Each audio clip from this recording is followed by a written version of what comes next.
Hello, जय Hind everyone. मैं विकास था और आप सभी का एक बार फिर से स्वागत करता हूं एग्जाम टॉक्स में। तो जितने भी स्टूडेंट जो एनडीए, सीडीएस, एफकेट या सीएपीएफ असिस्टेंट कमांडेंट के लिए प्रिपेयर कर रहे हैं, उनके लिए मैंने एक स्पेशल सेशन स्टार्ट किया है जिसके अंदर हम प्रैक्टिस करेंगे क्वेश्चंस की। और यहाँ पे हम करने वाले हैं 1000 से ज़्यादा इंपॉर्टेंट क्वेश्चंस।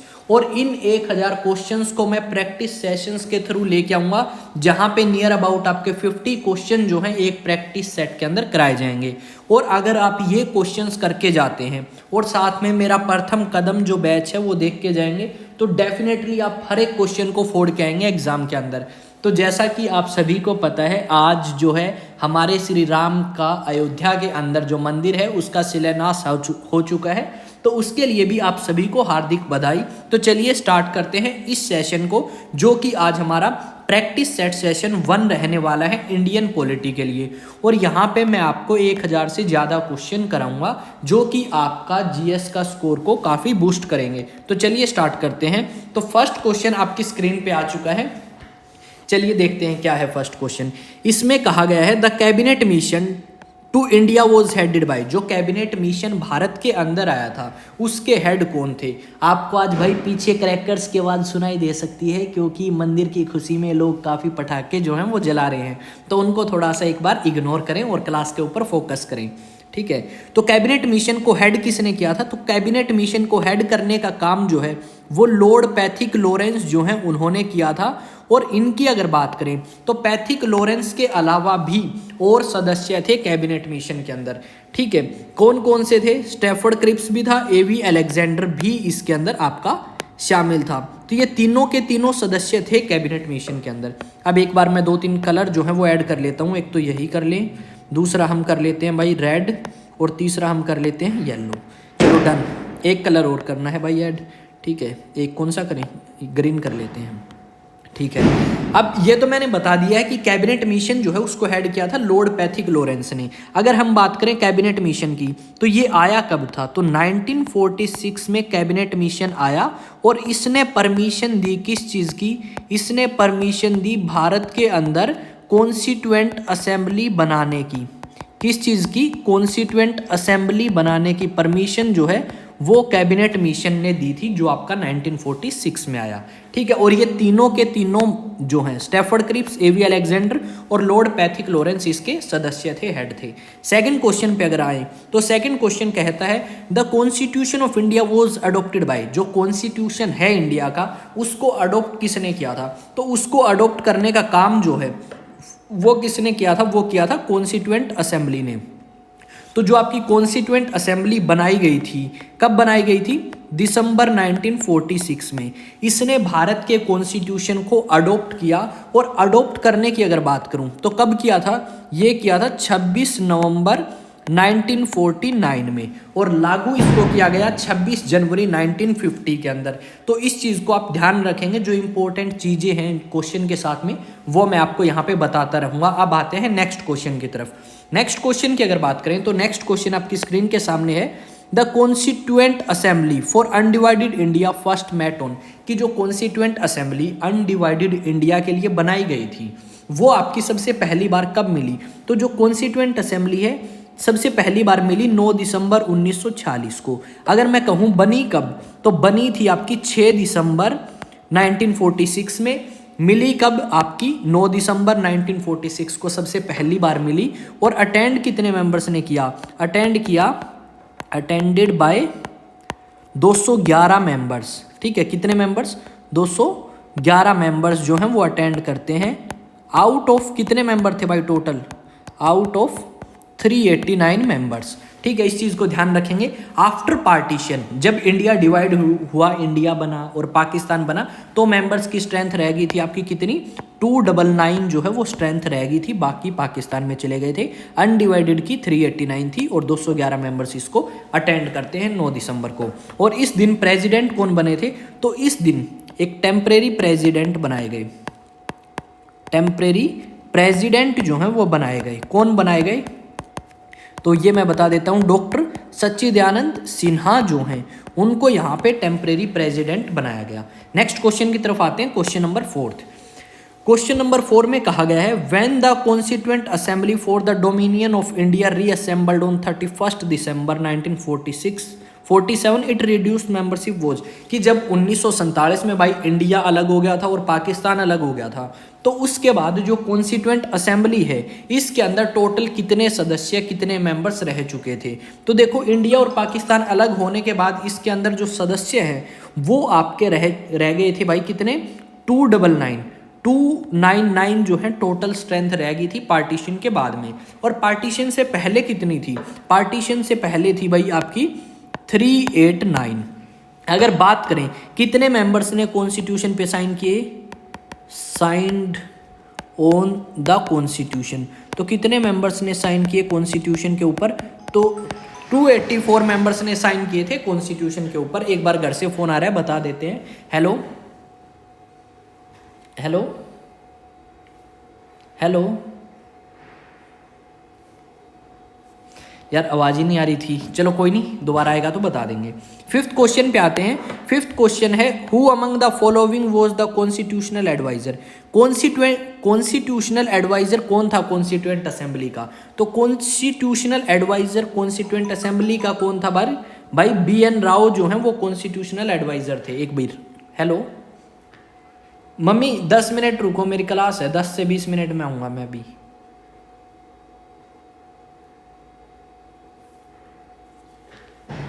नेक्स्ट अगर बात करें तो नेक्स्ट हमने बात क्या की है कॉन्स्टिट्यूशनल एडवाइजर, तो कॉन्स्टिट्यूशनल एडवाइजर तो था BN राव, ठीक है। तो इस चीज को आप ध्यान रखेंगे। BR अम्बेडकर और KM मुंशी दोनों के दोनों क्या थे, मेंबर थे किसके, ड्राफ्टिंग कमेटी के। किसके मेंबर थे भाई, ड्राफ्टिंग कमेटी के। नेक्स्ट अगर बात करें 6th क्वेश्चन की, तो 6th क्वेश्चन आपकी स्क्रीन के सामने है। The constitution of India was enacted by constituent assembly setup, कि जो कॉन्स्टिट्यूशन है उसको किसने एनेक्ट किया था, बाय कॉन्स्टिट्यूएंट असेंबली। तो ये आपकी जो कॉन्स्टिट्यूएंट असेंबली है वो किसके अकॉर्डिंग सेटअप करी गई थी, पहला क्वेश्चन मैंने बताया था। तो भाई कैबिनेट मिशन प्लान है उसने कॉन्स्टिट्यूएंट असेंबली स्थापित करी और उसी कॉन्स्टिट्यूएंट असेंबली ने इंडियन कॉन्स्टिट्यूशन को एनेक्ट किया यानी कि लागू किया था। तो इस चीज को आप ध्यान रखेंगे कि कॉन्स्टिट्यूएंट असेंबली जो है उसको बनाया किसने, कैबिनेट मिशन प्लान के अकॉर्डिंग बनाया गया और उसी ने कॉन्स्टिट्यूशन को एनेक्ट या लागू किया। 7th क्वेश्चन पे आते हैं। 7th क्वेश्चन की अगर बात करें तो 7th क्वेश्चन में कहा गया है the constituent assembly which framed the constitution for independent India was set up in, कि कॉन्स्टिट्यूएंट असेंबली जिसने भारत का कॉन्स्टिट्यूशन बनाया वो कब सेटअप करी गई, तो ये कब सेटअप करी गई भाई, ये सेटअप करी गई आपकी 1946 के अंदर। और 1946 में भी कब बनी, 6 दिसंबर 1946 में। इस चीज को भी आप ध्यान रखेंगे। अब आते हैं नेक्स्ट क्वेश्चन की तरफ। नेक्स्ट क्वेश्चन है who presided over the inaugural meeting of the constituent assembly for India, कि किसने भारत की कॉन्स्टिट्यूएंट असेंबली की अध्यक्षता करी थी सबसे पहली बार, ठीक है। तो इनॉग्यूरल का बात है तो ये होगा आपका डॉक्टर सच्चिदानंद सिन्हा। इन्होंने ही सबसे पहले कॉन्स्टिट्यूएंट असेंबली की अध्यक्षता करी थी। कब करी थी, ऑन 9 दिसंबर 1940 को। और उसके बाद इसने कब करी, ये थे permanent president. Doctor Rajendra Prasad क्या थे, परमानेंट प्रेसिडेंट थे। और इन्होंने अध्यक्षता कब करी, इन्होंने करी 11 दिसंबर 1940 को। अगर बात करें BR अम्बेडकर, ये क्या थे, चेयरमैन थे ड्राफ्टिंग कमेटी के। क्या थे, चेयरमैन ऑफ ड्राफ्टिंग कमेटी, ठीक है, ड्राफ्टिंग कमेटी के चेयरमैन थे। अब बात करते हैं 9th क्वेश्चन की। 9th क्वेश्चन क्या कहा गया है, who among the following was the chairman of the drafting committee of Indian constitution. अभी ऊपर बताया भाई ड्राफ्टिंग कमेटी के चेयरमैन कौन थे, BR अम्बेडकर आपके चेयरमैन थे ड्राफ्टिंग कमेटी के, ऊपर बताया है तो उसको याद रखेंगे।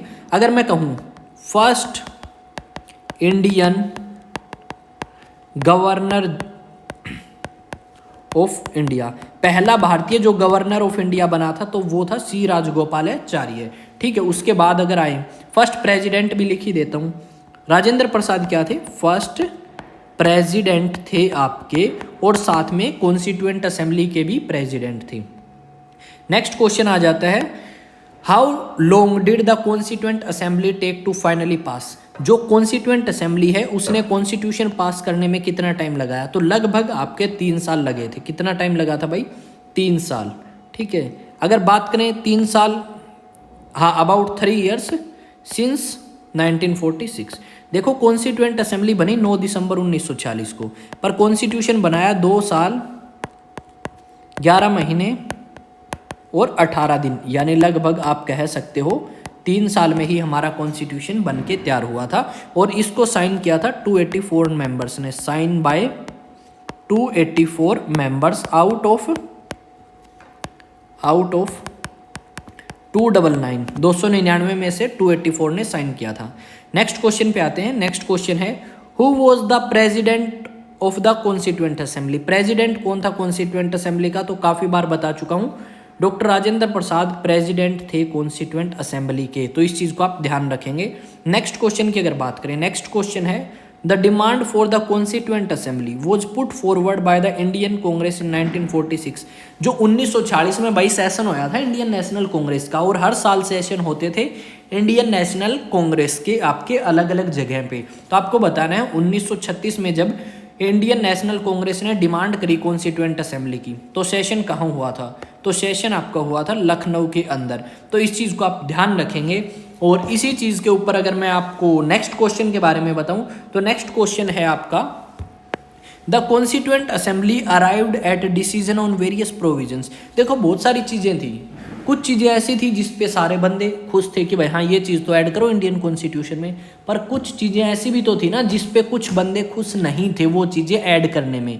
तो उस टाइम किस तरीके से उनको मनाया गया, तो आपका ये जो है ना कुछ प्रोविजंस आपके बाय कंसेंसस ऐड किए हैं, यानी सहमति आपस में राजी किया, एक दूसरे को सहमति जताई और सहमति जताने के बाद उस चीज़ को ऐड किया गया इंडियन कॉन्स्टिट्यूशन में।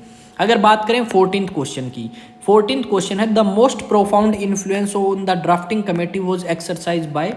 देखो सबसे ज़्यादा जो प्रभाव है इंडियन कॉन्स्टिट्यूशन के ऊपर वो किस चीज़ का पड़ा इन चारों में से, तो भाई देखो भारत का जो संविधान है उसमें 60% चीज़ें हमने गवर्नमेंट ऑफ इंडिया एक्ट 1935 से ली हैं। तो यानी सबसे ज़्यादा प्रभाव फिर किसका पड़ा, इसी का सबसे ज़्यादा प्रभाव हमें देखने को मिलेगा। तो एक मोटिवेशनल शायरी है भाई, सुनोगे क्या, चलो सुनाता हूँ। जीत निश्चित हो तो कायर भी लड़ सकते हैं। सही बात है यार, जहाँ पे ये पता हो ना यहाँ पे तो हमारी जीत है, वहाँ पे तो कोई भी बंदा अड़ सकता है कि हाँ ये तो मैं कर लूँगा। पर बात कहाँ पे आती है, बात वहाँ पे आती है जब हमें पता हो कि हमारे यहाँ पे हार निश्चित है और फिर भी हम उस चीज़ के लिए लड़ते हैं। तो सुनिए क्या कहा गया है एक कवि के द्वारा, जीत निश्चित हो तो कायर भी लड़ सकते हैं, बहादुर वो कहलाते हैं जो हार निश्चित हो फिर भी मैदान नहीं छोड़ते हैं। तो भाई सीधी सी बात है, हमें जीतना है हर हाल में। हमने जो टारगेट सेट किया है इस साल 2024 में, चाहे वो एनडीए के लिए किया हो, सीडीएस के लिए किया हो, एफकैट या सीएपीएफ, डेफिनेटली हम उसको अचीव करेंगे यहाँ पे। और आप जितनी मेहनत करेंगे उससे ज़्यादा मेहनत मैं आपके लिए करूँगा ताकि आप अपना टारगेट को अचीव कर सकें। तो अगर किसी भी स्टूडेंट को डाउट है तो वो मुझसे किसी भी टाइम पूछ सकता है, टेलीग्राम पे, इंस्टा पे या व्हाट्सएप पे, जहाँ आपको सही लगे।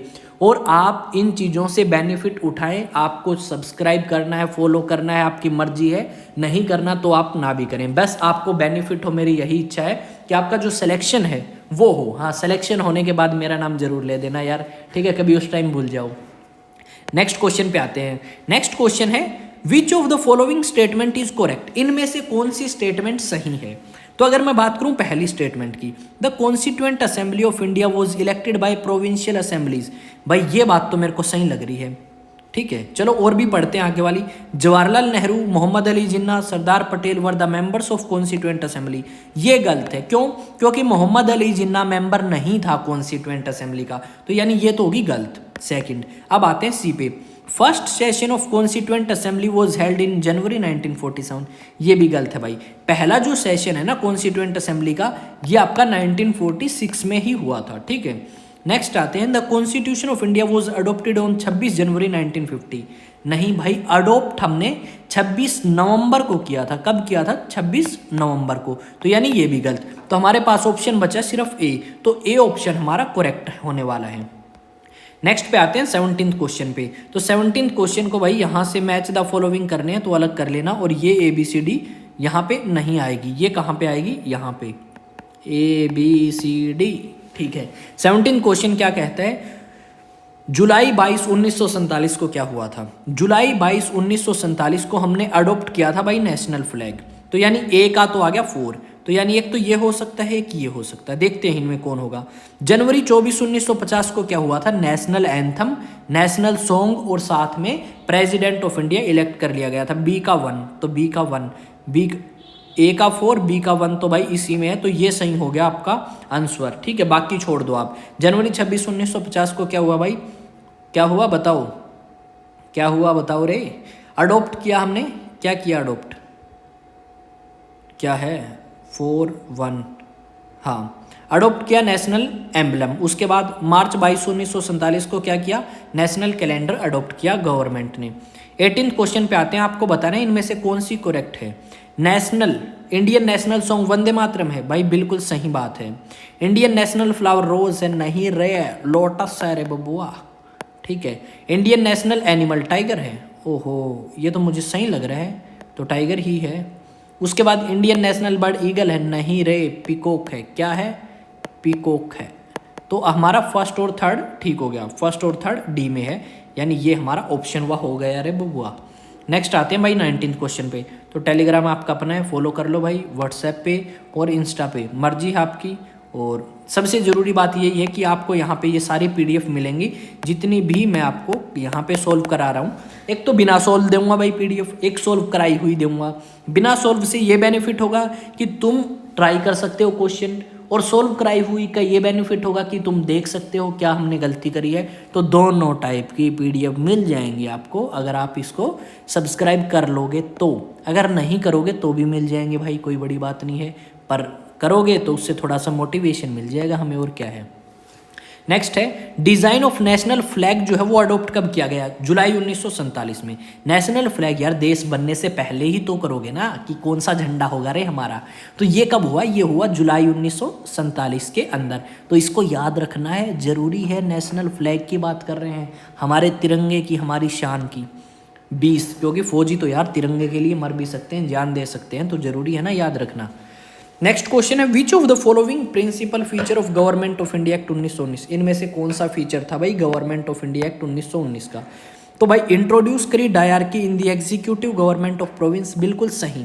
देखो डायरकी इंट्रोड्यूस ही करी गई थी 1919 के अंदर प्रोविंसेस के अंदर। और अगर आपको ये बात नहीं पता तो जाओ प्रथम कदम सीरीज जो मैंने या बैच मैंने स्टार्ट किया है वो देखो, सब पता लगेगा, सारे क्वेश्चन आएंगे, सब कराया है मैंने वहाँ पे। एक भी ऐसा क्वेश्चन नहीं मिलेगा उन टॉपिक से जितने हो चुके हैं कि आपको ना आता हो, हर एक बात मैंने बताई है।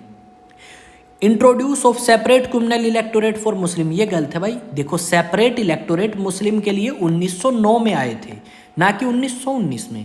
नेक्स्ट आते हैं devolution of legislative authority by the centre to the provinces. तो ये बात आपकी सही है, क्योंकि पावर तो दी है ना भाई। तो हमारा देखो सेकंड नहीं आएगा, तो सेकंड इसमें है, इसमें है और इसमें है, तो बचा ऑप्शन क्या? ये। आगे बढ़ने की जरूरत ही नहीं है, टाइम कम है, तो एलिमिनेशन मेथड मारो भाई, क्वेश्चन ठीक हो जाएंगे। यानी फोर्थ भी सही है फिर तो। एक्सपेंशन किया सेंट्रल और प्रोविंशियल लेजिस्लेचर्स को, बिल्कुल सही बात है। 16 मेंबर्स थे और 16 से 60 आपके कर दिए गए थे 1919 में। तो देखो एलिमिनेशन मेथड काफ़ी हेल्प करेगा आपकी कंपटीशन। ओ यार, आज बुआ जी आए थे घर पे और तिलक लगाया था उन्होंने, गलती से सिर पे हाथ लगा दिया और तिलक जो है वो सारा खराब हो गया। जय श्री राम। 21वां क्वेश्चन करते हैं भाई। 21वें क्वेश्चन की अगर बात करें, which of the following prove to be the most short lived of all the constitutional experiments in India? इनमें से सबसे कम कौन सा चला? ठीक है, तो भाई कौन सा चला? इंडियन काउंसिल्स एक्ट 1919, कुछ ही तो नहीं था, नल्ला था। ठीक है, और भाई स्पीड अगर ज़्यादा है तो भी बता सकते हैं, स्पीड कम है तो आप स्पीड बढ़ा के देख सकते हैं। ठीक है, ज़्यादा इसलिए है क्योंकि देखो ये सारी की सारी चीज़ें मैंने प्रथम कदम बैच में समझा रखी हैं, और जो भी प्रथम कदम बैच अटेंड करता होगा डेफिनेटली वो हर एक क्वेश्चन का जवाब दे सकेगा। एक दो क्वेश्चन हो सकते हैं एक्सेप्शन जो आपको नहीं आते होंगे, पर अगर आप मेरे साथ ये देखोगे प्रैक्टिस सेशन तो डेफिनेटली आप कर पाओगे।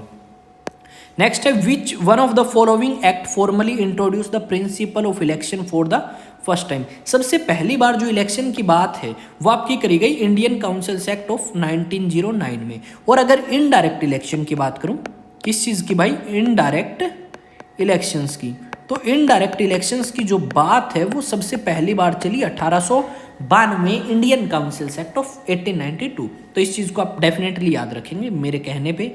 नेक्स्ट क्वेश्चन पे आते हैं। नेक्स्ट क्वेश्चन की अगर बात करूं तो नेक्स्ट क्वेश्चन है which of the following statement is are not correct about the objective resolution. इनमें से ऑब्जेक्टिव रेजोल्यूशन के बारे में कौन सी स्टेटमेंट करेक्ट नहीं है। मूड बाय जवाहरलाल नेहरू, बिल्कुल सही बात है, जवाहरलाल नेहरू ही लेके आए थे ऑब्जेक्टिव रेजोल्यूशन। कब लेके आए थे? 13 दिसंबर को जवाहरलाल नेहरू ने इंट्रोड्यूस किया था कॉन्स्टिट्यूएंट असेंबली में। नेक्स्ट अगर बात करूं यार, ये तो ए बन गया। नेक्स्ट अगर बात करूं, it called for just right for minorities. इन्होंने माइनॉरिटीज के राइट्स के बारे में बात करी है, बिल्कुल सही। यहाँ पे बताया गया है कि भारत का कोई भी नागरिक हो, किसी भी चीज़ से बिलोंग करता हो, उसको इक्वल राइट्स दिए जाएंगे, चाहे वो किसी भी कलर का हो, किसी भी कास्ट, रिलीजन, मतलब कुछ नहीं देखा जाएगा। भाई ये बेसिस है फंडामेंटल राइट्स का। नहीं यार, ये गलत बात है। It called for the establishment of socialist और सेकुलर पॉलिटी, बिल्कुल सही। जो आपका ऑब्जेक्टिव रेजोल्यूशन है वो सेकुलर और सोशलिस्ट टाइप की गवर्नमेंट की बात करता है। तो यानी थर्ड गलत है, बाकी ठीक है। फर्स्ट, सेकंड और आपका फोर्थ क्या गया? फर्स्ट, सेकंड और फोर्थ। फर्स्ट ठीक है, सेकंड ठीक है, called for establishment of socialist and secular polity, हाँ ये भी ठीक है। तो इसमें क्या आएगा? फर्स्ट, सेकंड और फोर्थ आएगा, पर ऑप्शन में है नहीं, तो हम बना देंगे भाई ऑप्शन में फर्स्ट, सेकंड और फोर्थ। यहाँ पे आएगा भाई फोर्थ, ठीक है। ये ऑप्शन गलत है, तो इसको एक बार थोड़ा सा ठीक कर लें भाई, ठीक है। 25वें क्वेश्चन पे आते हैं। 25वां क्वेश्चन है which of the following items is wrongly match. इनमें से कौन सा आइटम रोंगली मैच है? 9 दिसंबर 1947 को फर्स्ट मीटिंग हुई, बिल्कुल सही बात है। 9 दिसंबर 1947 को फर्स्ट मीटिंग हुई, गलत है भाई, 1946 है, नोट 47। तो इस चीज़ को याद रखेंगे, यानी ये तो रोंगली मैच है, तो हम यही बता देंगे भाई ये रोंगली मैच है आइटम आपका। चलो अगला देख लेते हैं, बाकी तो ठीक है, ये भी तो पता होनी चाहिए कौन कौन सी ठीक है। नवंबर 26 1940 अडॉप्ट किया आपका इंडियन कॉन्स्टिट्यूशन, बिल्कुल सही है ये। 24 जनवरी 1950 को फाइनली मेंबर्स ने साइन किए कॉन्स्टिट्यूशन पे, तो ये भी सही है। जनवरी 26 1950 को लागू कर दिया, ये भी सही है। और मैं आज आपको कराऊंगा सिर्फ और सिर्फ 25 क्वेश्चन, और इन 25 क्वेश्चन के सहारे आपके और भी बहुत सारे क्वेश्चंस मैंने सॉल्व करने की कोशिश करी है, बताया है। मान लेते हैं कि एक क्वेश्चन ये हो गया हमारा और एक का आंसर ये है, 25वां ही मान लेते हैं। एक बार पेंसिल कहाँ गई? हाँ ये रही, ठीक है, चल जाए यार, हाँ चल गई। तो देखो एक क्वेश्चन ये रहा और उसका आंसर ये है, पर 3 क्वेश्चन यहाँ से भी तो बनते हैं, ये भी तो किसी के आंसर हैं। तो ये मैंने बता दिया कि नवंबर 26 1949 को इंडियन कॉन्स्टिट्यूशन अडॉप्ट किया, 24 जनवरी 1950 को मेंबर्स ने साइन किया, प्रेसिडेंट को बता दिया कौन प्रेसिडेंट है, नेशनल एंथम और नेशनल सॉन्ग भी इसी दिन अडॉप्ट किया गया, 26 जनवरी 1950 को कॉन्स्टिट्यूशन लागू कर दिया। पर कुछ चीज़ें आपकी इसी दिन लागू कर दी थी, जैसे part first, union and it's territory, citizenship और आपके इलेक्शन, इस टाइप के पार्ट आपके इसी दिन लागू या एनफोर्स कर दिए थे। तो ये चीज़ भी आपको ध्यान रखनी होगी। आई होप आप सभी को हर एक चीज़ समझ आई होगी, और अगर आपको इस सीरीज से बेनिफिट हुआ है तो भाई ज़रूर ज़रूर इस चैनल को सब्सक्राइब करें। सब्सक्राइब मुझे मोटिवेशन देगा कि हाँ भाई बंदों को समझ आ रही हैं सारी चीज़ें, और वो अपने चैनल को सब्सक्राइब करके गए हैं, मतलब आपका अपना चैनल। टेलीग्राम पे जाके भाई कर सकते हैं फॉलो, ठीक है, और पीडीएफ ले सकते हैं ये सारी।